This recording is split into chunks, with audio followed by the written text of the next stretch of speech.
what you doing? Breathing.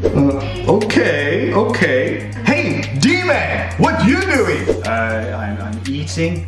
Hello, reading. Okay. Tina, what you doing? What do you think? Reading too? Bingo! Oh well, I guess this is reading week. It's reading week. Reading is a really important way to improve your English and also relax your mind. That's right, Brent. And this week we have vocabulary like bang or mood. We also have expressions like a real tearjerker or a page turner. Grammar this week is all about the passive voice. We use it when we want to highlight the action instead of the people who do the action. So, check out the platform, enjoy the lesson, and see you in class.